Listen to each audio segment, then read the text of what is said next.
Hey everybody, how you doing? This is Adam, and man, I'm super excited about what we're going to do today. Today we're going to begin probably once a week, maybe every other week, having a long discussion with someone from our church, Boulder Creek Community Church, and it is just a way to get to know some of the folks better in a longer discussion, just about their life story, and most importantly, about their journey of faith. So today we're going to kick it off with the person that is just a legend locally.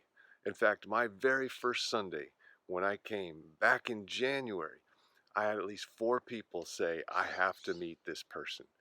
And when I tell you what's next, I'll probably give it away who it is. But she had half a dozen eggs there in her hand, and she handed me a half a dozen eggs on the very first Sunday, the very first time I met her. Her name is Wilma, and I hope you enjoy this discussion and getting to know her better. God bless you guys. For the very first one, we have the famous Wilma. And I'll never forget the first Sunday I came to speak at Boulder Creek Community Church. And, there was three candidates. I wasn't even sure where I was going to end up, but I had at least 4 or 5 people say, have you met Wilma? Have you met Wilma? Everybody said, you got to meet Wilma. She's an amazing woman. And then you came up to me and you handed me a half a dozen eggs. Do you remember that? Yeah, I do. So what I remember was it was a dozen, but if you remember half a dozen, I'll go with that. I remember a smaller thing, but I think later on you gave me a full dozen. Yeah. So it was the first time we'd met. Yeah. And you gave me eggs, and that's probably my favorite food because you can have it so many different ways. Yeah. So good. So Wilma, you grew up in the Central Valley, Merced area. That's right. And what was that like living out there in the Central Valley? What kind of home did you grow up in? Tell me a little bit just about growing up in church as well. Okay. My home was, my dad had it built, so it was brand new when, and I was about 5 years old when we moved in.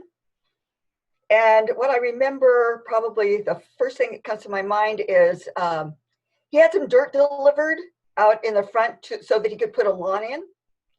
And I walked out on the porch and looked at that mound of dirt, and a king snake came crawling right out of that. Wow. Yes, scared me to death. So my dad came out and killed the snake, and life went on. It was a humble home, but it had a driveway that had lawn in the middle and concrete on either side. So when the car drove into the garage, it just had this lawn area in the middle. Yeah. And I started roller skating with the little skates that you had a skate key, and you attached them to your shoes. Yes. And I would get on that driveway, and I would skate into the garage, around, and down the other side. And I don't know, as a little kid, I did that for a while. And then when I got to high school, they had a little skating rink in our town, and I used to go skating there. So enjoyed that. So it was fun. What era are we talking about here? We're talking about 1930, probably about 1940. I was probably about 5 years old when we moved in there. So yeah. Wow. So just a small town back then, probably a lot of farmers. It was. Yes, it was. As a matter of fact, I lived in part of the farming area, but I was just outside of town. Okay. So yeah. So it developed more and more as I grew older, and then now it's not even the same. Yeah. When did you leave the Central Valley and come over to the Santa Cruz County? After I married my husband, he was in college. He was into the military, got out, did the GI Bill, and he was in college before he went in. So he just came back, finished college.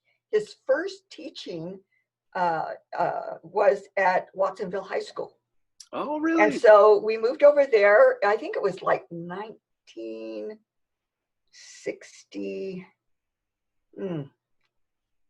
probably about 1969, Okay. right in there, 1967.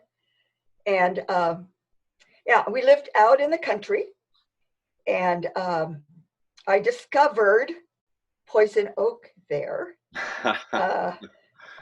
My son had come home from school with a ball that belonged to another kid, and I said, and he was playing with it on the way home, and it bounced into the bushes.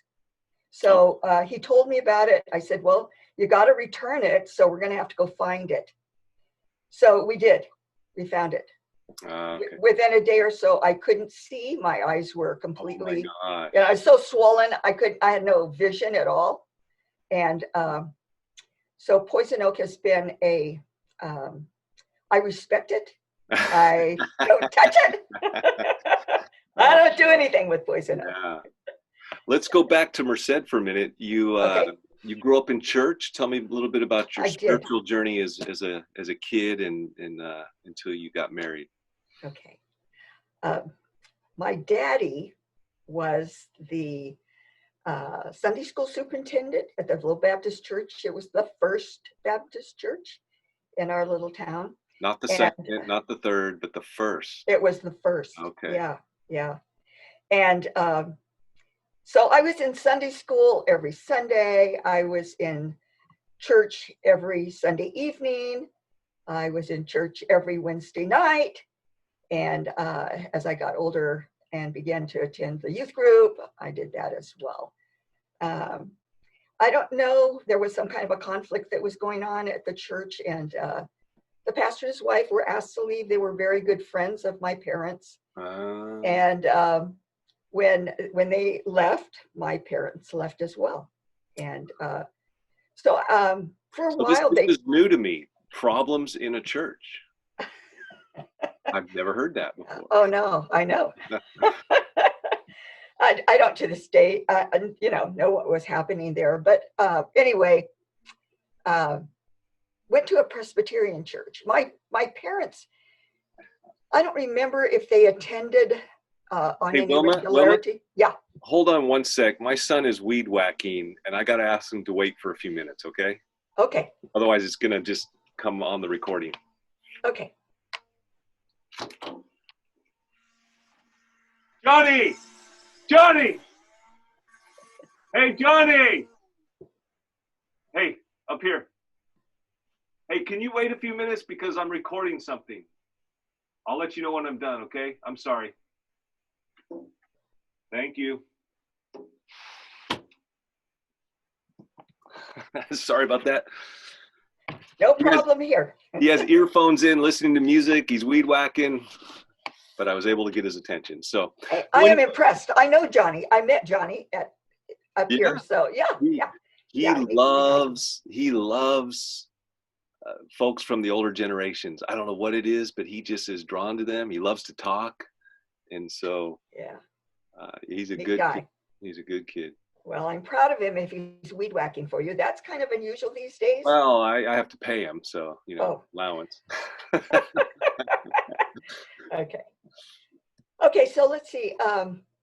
At the Presbyterian church, I was in the 5th grade Sunday school class, and my parents were dropping me off now. I don't think they were attending, but they were dropping me off, and had this wonderful teacher who loved me. I really felt very excited about going to her class.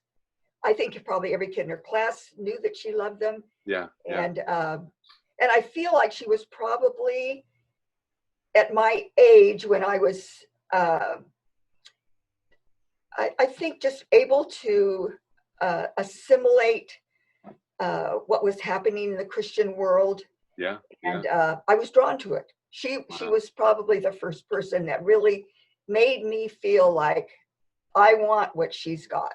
Wow. But because my parents weren't comfortable in that church, it was kind of an elitist church.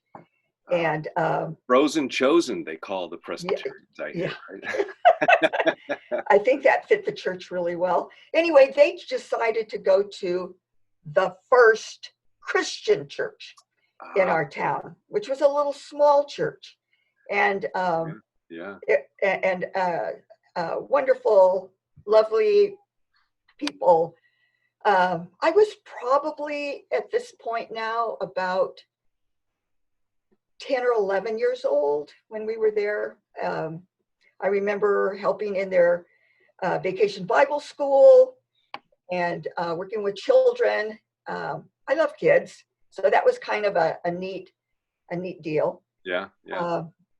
And then I was participating in their youth group and was invited to the home of one of the gals in the group that was way out in Le Grand. It was 19 miles away. Okay. They had a ranch. We swam in a pond, had a barbecue. It was a fun day, very fun day. At the end of the day, right as the sun was going down, kind of dusk time, pastor that was there with us invited all of the young people to kind of journey out to this area where it was kind of a dry creek bed.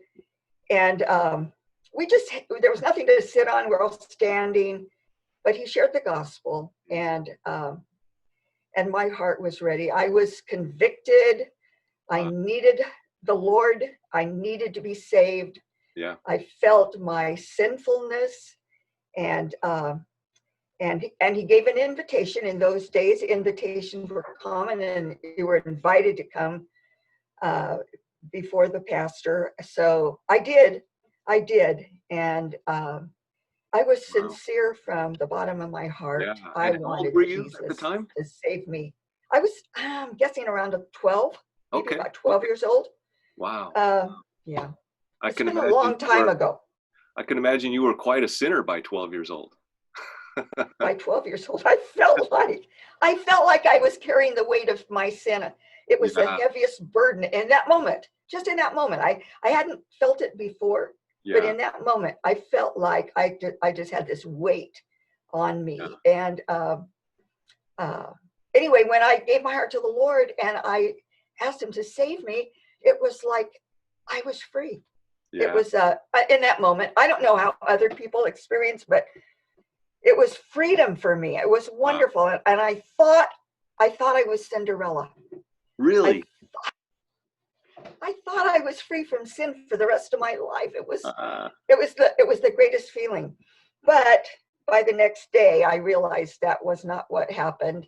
Yeah. I knew that I was saved, I was cleansed, but I was still a sinner. Yeah. And, yeah. So you were free from the penalty of sin, certainly, but it didn't mean you didn't still struggle with sin, which is the part of every Christian's story. Yeah. You know, I love how you put it though, even at age 12, you know, 12-year-old back in the 50s, I imagine, didn't have a lot of opportunities to sin in big ways, in significant ways, but we're all born sinners, and you understood that even at age 12, that you needed God's grace and God's forgiveness in your life. And what a, you know, that is the kind of testimony I hope and pray for my kids, you know, that they grasp that at such a young age. Amen. And they don't have to go off and experiment with, you know, more consequential sins and life altering. So what a beautiful story. What was interesting to me as I began to read scripture and grow, it was the Pharisees that Jesus had problems with. Yeah. Yeah. And I was a Pharisee. I mean, I identified with the Pharisees. So it wasn't like the blatant sins that we would, you know, it was those kind of inward thoughts and feelings and pride and all of that stuff that really takes us down, I think, more than what's visible. Exactly. It's hidden stuff. Yeah. That's really well put.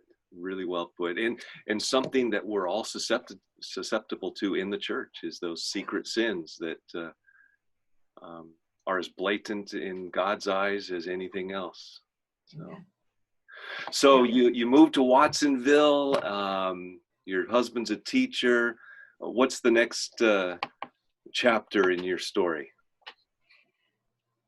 Well, we participated in the First Baptist Church, Watsonville. And I was a Sunday school teacher there. By this time now, I already had 3 children. Okay. Okay, so a firstborn son, a daughter, and another daughter. Wow. And I became pregnant while I was there with my 4th child, and it was great. But we were way out in the country. Yeah. We lived at the end of the road. There was nothing beyond us, and it was a good life. I enjoyed the country. Enjoyed country living. Had a garden there, which is always fun for me. My spiritual life kind of bottomed out. My husband, part of his job was doing a driver training program. Oh, yeah. And there were some complications in relationships through that program, and I went through a really difficult time. I thought my heart was broken in two. I mean, literally felt like that my heart was broken in two. But the faithfulness of the Lord and His grace and His patience with me helped me get through that, and life went on. Wow. And I had a beautiful son, my middle son, and we continued. My husband was interested in going to school, back to school, because the computer industry was hitting us. And so he was interested in plugging into the computer field. And so we went to Colorado. He went to Colorado State University there for the summer and learned whatever you can learn in 2 months' time about computers. Yeah. And when we came back, Foothill College, where he had been teaching, is building a new campus. So at the new campus, they put in this amazing computer room, and it's called De Anza College, and which you're probably familiar with. And in this room, every wall had a computer component part. This computer covered the room. Yeah. The whole room.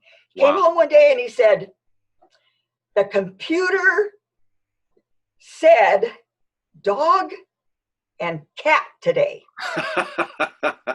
It took all of that equipment to get it, and they got it to speak. It went through an evolution of change. They had reels at first that they were getting data on. Then they went to cards that they were doing data on, and then the room began to shrink in terms of the computer. And anyway, he loved teaching in that field. That was his primary field until he retired. He got 27 years there, and By now you're in the Boulder Creek area. We came to Boulder Creek because when he moved to Foothill, we lived just off campus. Yeah. And we were renting a place. It was a place that a couple had for many, many years. They had a horse barn, corrals. It was a lovely little home.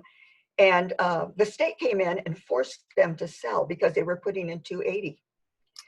So they said to the state, "You've got to pay us, take it over, we're out of here." And we rented from the state, and then we watched 280 come in.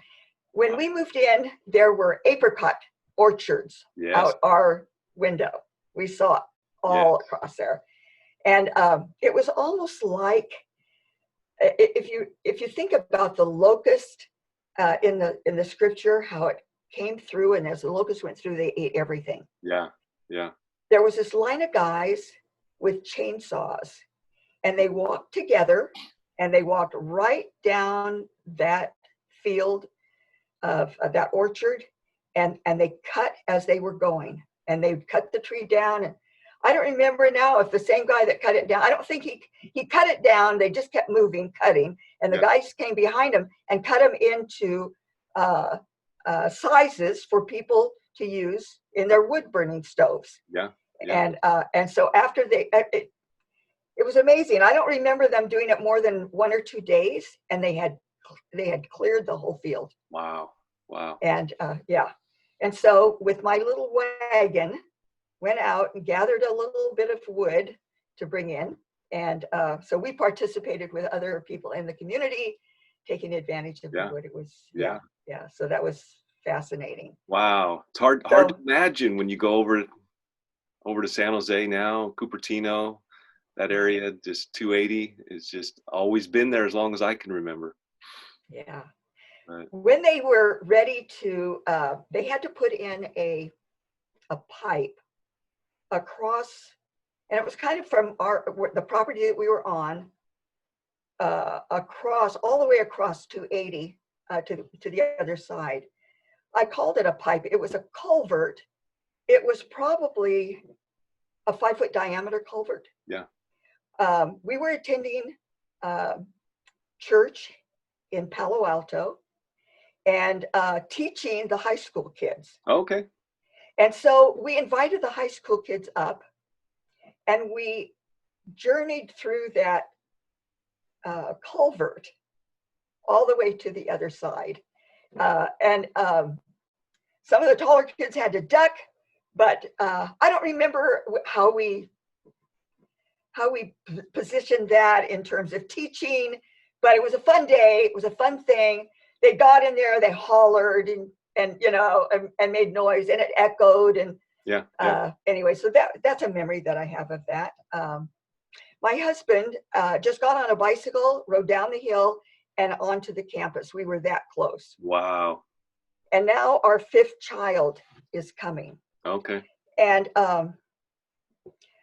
we decided we're going to have this baby at home. We're going to have a home birth. Yeah. Wow. And it turned out, and this is my daughter, Rebecca, who is attending church with me.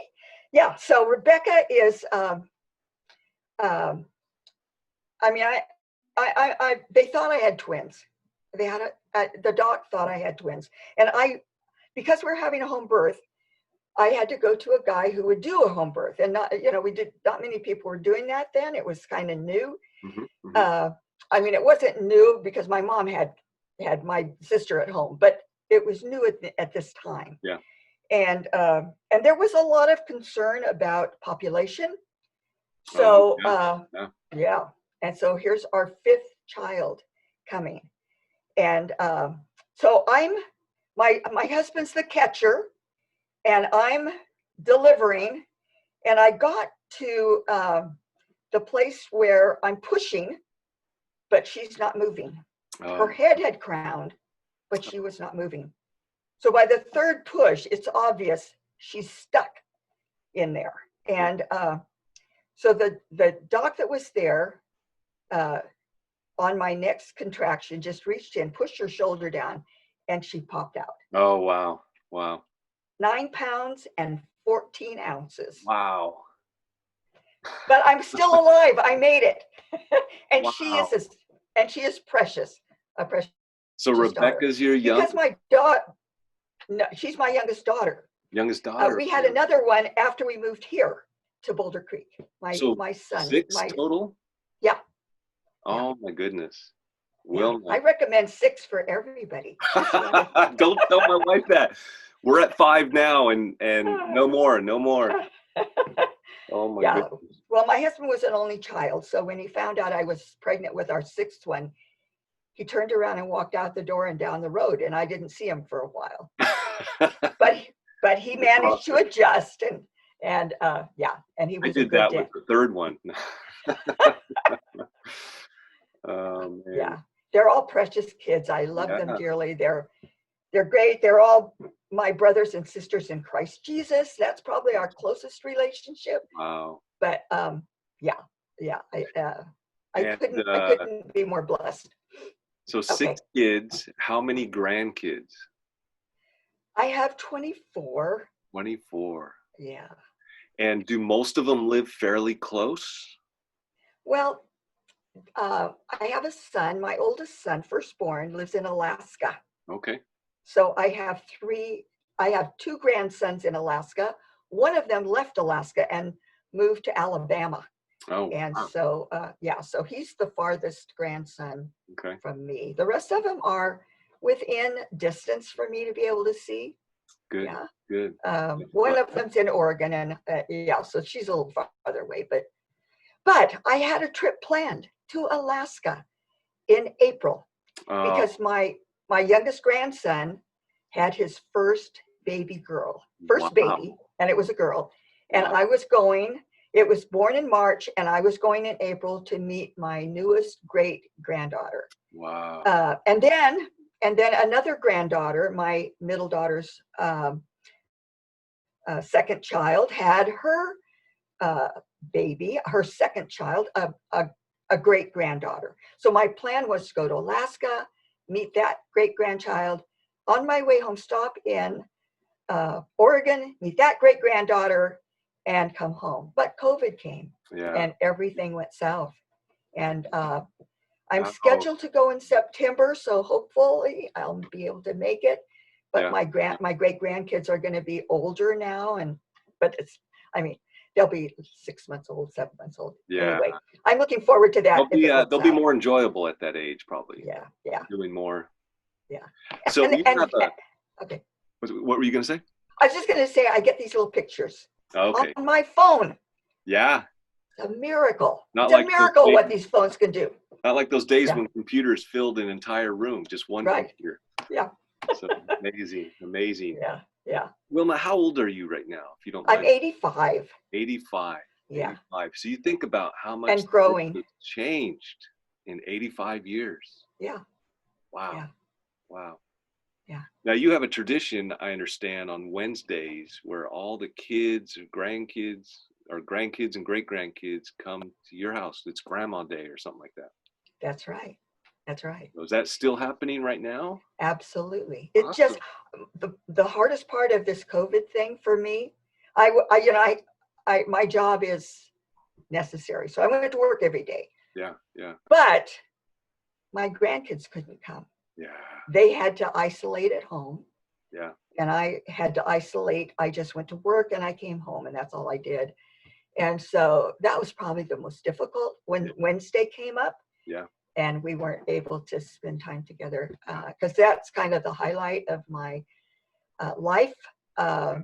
Next to Jesus, they are, and they're also, they're brothers and sisters. The older ones have given their hearts to the Lord. Beautiful. So that's precious for me.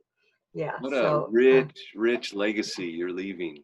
And so beautiful to see your kids and grandkids embrace Jesus. So that's got to be just thrilling for your heart. It is. It absolutely is. Because now they're part of your eternal family, not just your earthly family. That's right. Wow. That's right. So on our property, we have a little creek that runs through it. And on the other side of the creek, we built a little footbridge going across. And we have a fire pit there and a place where I can put up a tent. And for a lot of years, when they would come and stay over. Yeah. And stay over a couple of nights. Yeah. We'd go down to the creek and we'd sit around the bonfire, and the older kids would tell stories, and we'd have devotional times together. And I had a tent that would hold 10 kids. So, and then we cooked in the mornings over that fire pit. Yeah. Eggs from the chickens. Wow. We'd add a little bacon on it, some pancakes. And so I have these fabulous memories of times there.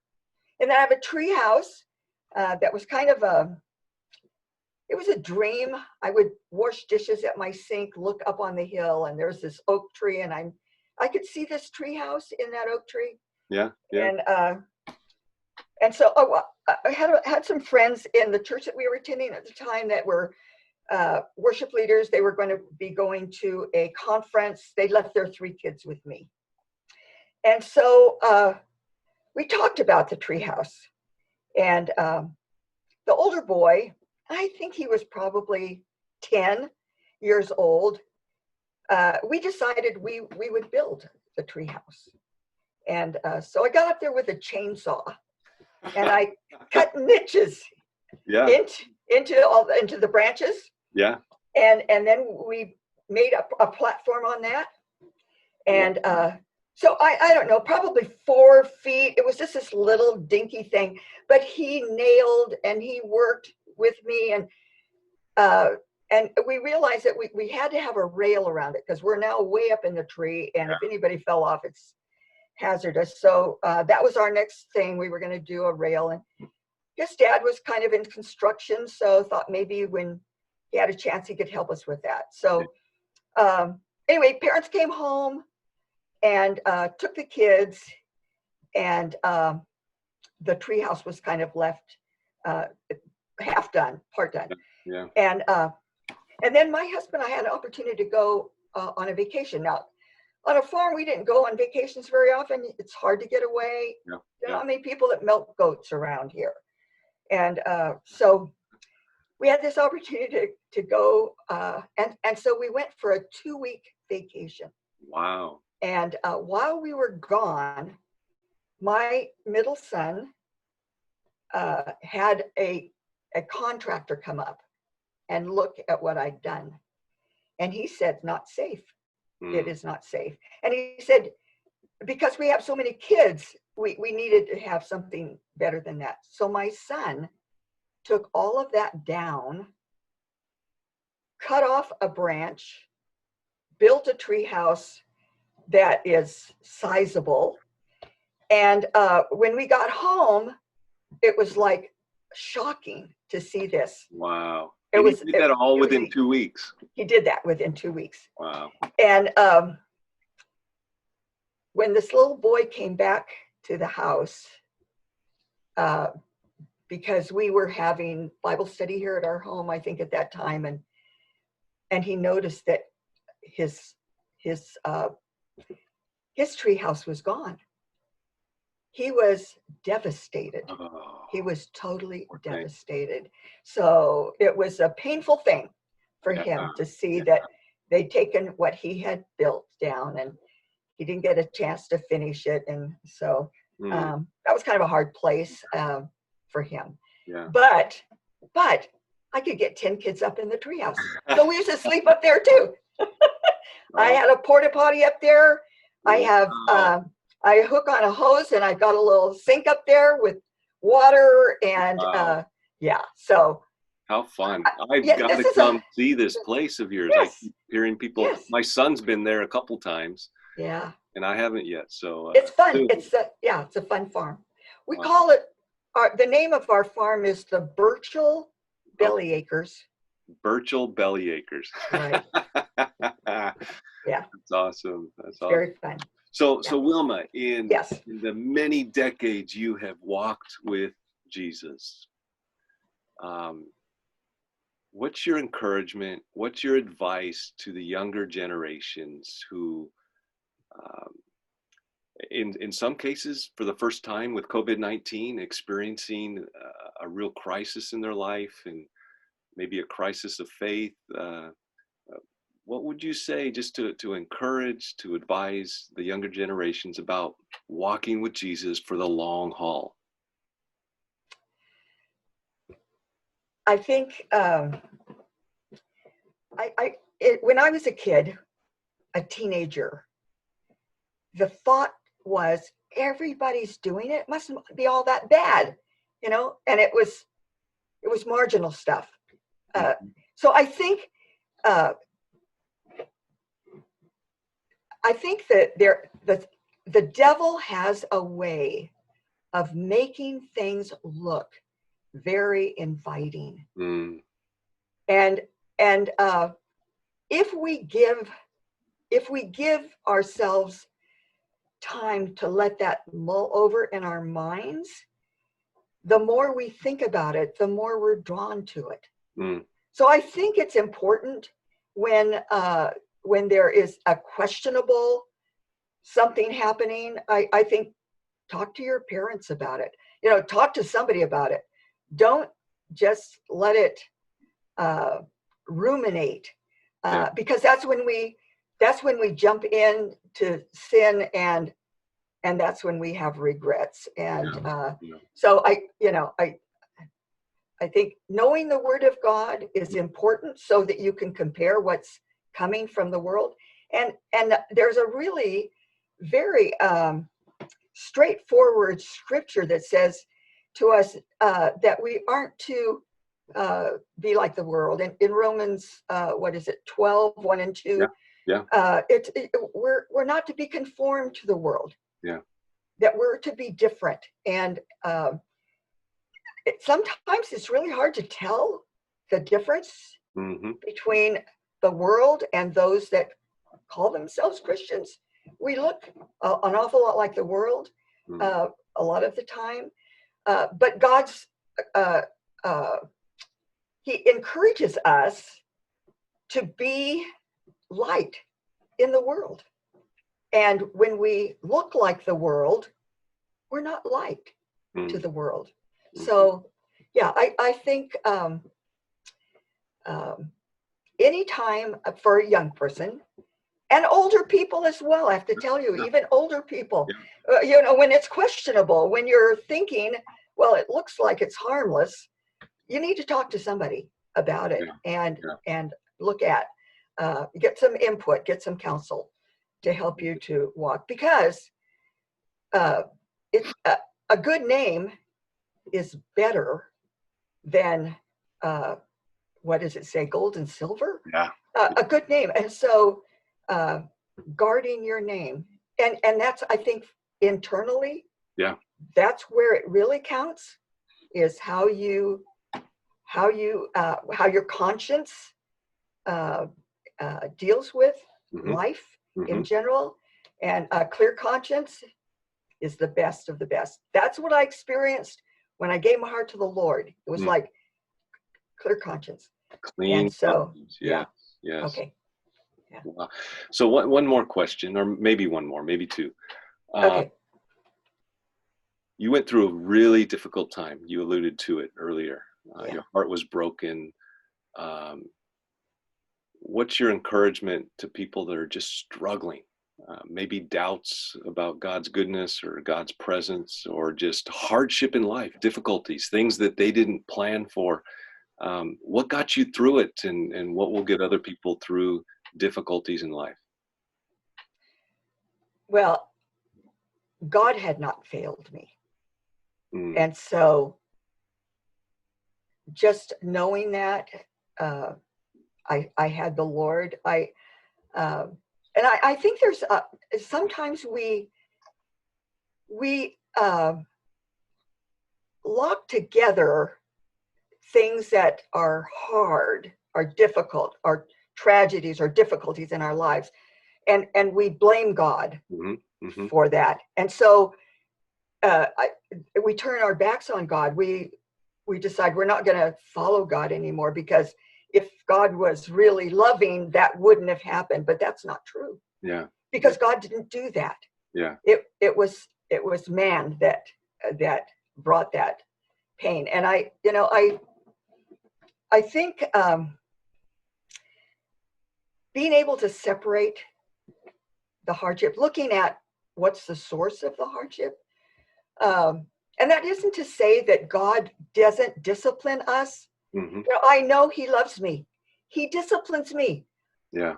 I still go through things that I wouldn't choose, but I've chosen them because of the decisions I've made, and His discipline is to help bring me back. So I think just knowing that God is faithful, I understand that whatever I go through is to grow me. It's to bring maturity into my life, and to accept that that's what I need. You know, I look back on my life and I think a lot of things I wouldn't have chosen. Yeah. But yeah. I'm so grateful that God did. Yeah. Because even though they were hard, I believe they've helped to mold me into the person I am. Not that I'm done. He's not done with me yet. I'm still being molded. But I know that all of those points in my life were valuable in teaching me lessons I needed to know. And to help me to appreciate people that are going through the same thing. Yeah. You know, I've learned to appreciate people that are going through pain. I've never been in a lot of pain in my life. Everything above my right knee and to the left is just great. But just last year, I began to feel some discomfort in my knee. And I just found out a couple of weeks ago, well, probably a month or two ago, that I'm bone on bone on my right knee. And so I'm in the process of making some decisions about what am I going to do with that, and looking at the financial parts of that. Yeah. But I never had experience. I didn't have the compassion, perhaps. I mean, I could hear them. I didn't feel it. Yeah. Yeah. I have a deeper understanding. I think all of those trials that I've been through in my life have been beneficial, because I'm not the only one that has gone through those kinds of trials. Yeah. I mean, it's like Jesus went through every one of them, and most of us go through them at one time or another. So anyway, wow. Trust in the Lord. Trust and obey. There's no other way way to be happy in Jesus. Yeah. Right. That's right. Okay. Well, Wilma, you are such a blessing to so many people. And even in the short time I've been at Boulder Creek Community Church, you have been a blessing to me. And I just, thank you. I'm so glad you're still there. I'm so glad that God brought you to that church. And I love looking over and seeing you smile when I'm speaking. And because I look over the other way and I see some people sleeping, but no, I'm just kidding. But But it's also neat to see 3 generations, you, your daughter, and your granddaughter in church together. And that's it's a beautiful thing to behold. So thank you. Thank you for just being you. Thank you for your faithfulness to God and being a blessing to so many people. Well, I'm blessed. I'm blessed to be a part of that. That's my family. You're part of my family. I love hearing the truth that comes out of your mouth. And so if I'm smiling, it's because in my heart, I'm saying, go, Pastor, go. This is good. This is good. All right. I love you. Keep me in your prayers every week. I do. All right. I'll see you. I think I'll see you. Are you coming to the Elm Street Mission this Saturday? I am, but I'm going to try and get down Wednesday night to bring some things. I work for a gentleman who does not like cheese sticks. Yeah, his refrigerator's full of cheese sticks. So I got permission to bring them down. So I'm going to bring them down tomorrow night and drop them off and maybe I can help a little bit because my grandkids are on vacation. I won't be having the regular grandma day, and so I can do it. Awesome. Okay, see you there.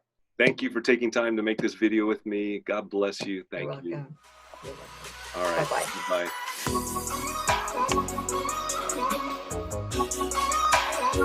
Bye.